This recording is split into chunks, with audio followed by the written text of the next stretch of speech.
In 1969, just a few years after Somalia's independence from Italy and Britain, a young commanding officer in the army named Siad Barre took power.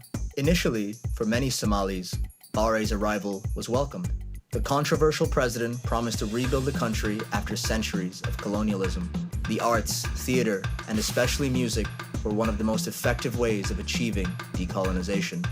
Somali poetry, songwriting, and the arts at large were often centered in Hargeisa, a city in the north. It was known as Hoyga Suganta, or the home of the arts, but Barre's goal was to place all economic, political, and cultural power in Mogadishu. He placed music and the arts under government control and invested heavily in a cultural revival. He pushed for reforms and passed laws to make Somali society more inclusive for women. As a result of all this, the 1970s and 1980s transformed Mogadishu into one of the most swinging, culturally vibrant capitals in the world. Somalia's golden age of music was born. If you took a stroll down the streets of Mogadishu of the era, you'd see a marble city, the color of pearls, which gave the city the title, the Pearl of the Indian Ocean.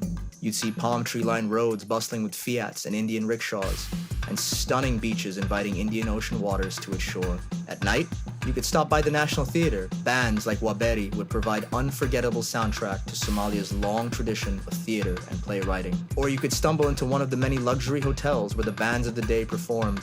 The Al Aruba Hotel, the Jazeera Hotel, the Juba Hotel. At any of these, you could hear the full spectrum of Somali sounds. Legendary composer Ahmed Naji would perform traditional Banadiri music with his adored singer Fadu Mokasim and the woman considered to be the best dancer at the time, famous Sheikh Dair. Sherero Band would play a bit of raucous horn-driven funk and soul. Ifteen Band with singers like Mahmoud Abdallah, Jerry Hussein, and the revered Abdullahi Zulfa would serenade crowds with haunting Somali vocals and cosmic synthesizers. This was a youthful era.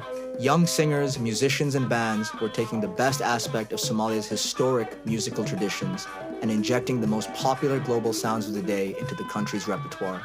In the late 1970s, when Somalia lost Soviet Union support and became a US ally, American music entered the airwaves. In came Lionel Richie and Michael Jackson.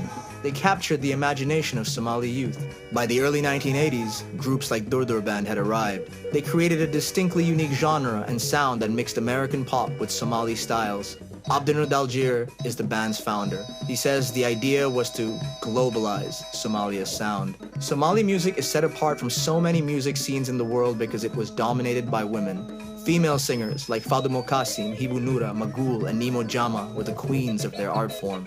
In the 1950s, theater plays employed men to play the role of women, but talent could only be ignored for so long, and soon, women led the way.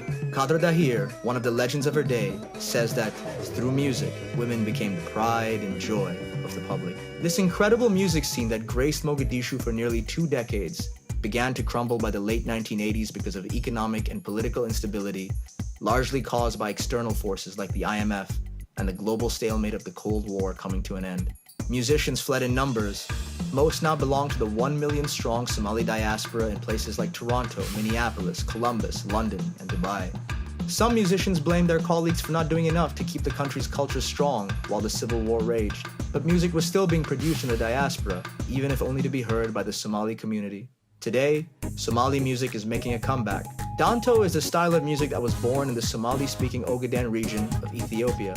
That style is still loved by Somalis worldwide, and modern young singers in Hargeisa, Mogadishu, and the diaspora are taking a page from their predecessor's book. They're mixing the styles of today, mainly hip-hop and electronic music, with the rhythms and scales of Danto. As the country enters its recovery from almost 30 years of civil war, music will undoubtedly be one of the first areas of revival and reconstruction. It remains the truest expression of the Somali experience.